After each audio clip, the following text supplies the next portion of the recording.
how to set up your markup and how to book a flight. Yan. Sample natin, Manila to Cebu. Then, sample natin sa July 7. Then, passenger. Then, ayan, children, infant, or adults. Then, class. Economy lang tayo. Then, done. Click search.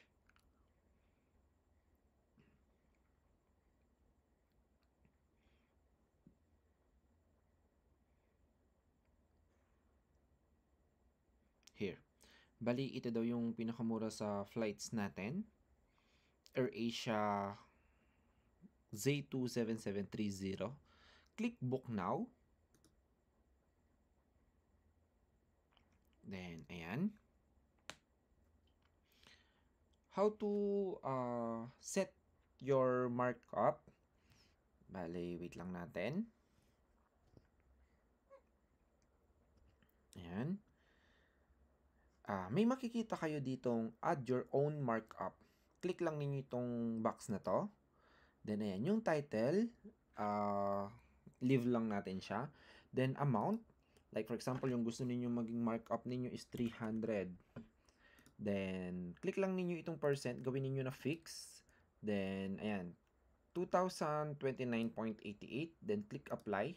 Magiging siyang 2,329. Pero ang ipapasok nyo pa rin sa portal is yung 3,029.88 pesos. So, yung 300 na markup ninyo, yan na yung makikitang tawag dito, price ng mga client ninyo. Itong 2,329. Then next, passenger details, Mr. or Miss. Then, sample natin. Then, date of birth. Then, nationality, Philippines. Then, gender, male. Then, yung passport number natin, kahit ilagay lang ninyo na 4 na 0. Then, yung expiry, wag po silang palilito dito sa passport expiry.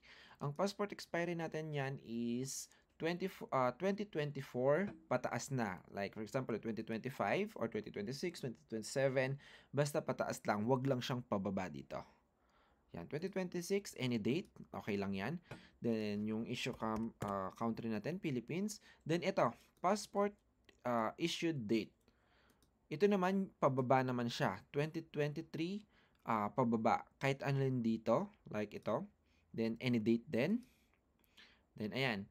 Yung, ano natin, baggage. Kung meron gustong 20 kilos si client, ayan siya. Yung mga price din natin, nandito siya. Like, for example, 20 kilos, isa-select lang natin. Ma-add siya sa total na babayaran niya. Ayun, excess baggage for 20 kilos. Then, ayan. Contact info. Itong contact info na to, ito yung info natin. Like yan, Philippines. Then, yung contact number natin. Then, yung email natin. Then, yung address natin, city, then the postal code. Then, regarding sa payment mode natin always pay by wallet. Huwag po tayo dito sa pay online. Then, click I agree. Then, click confirm booking.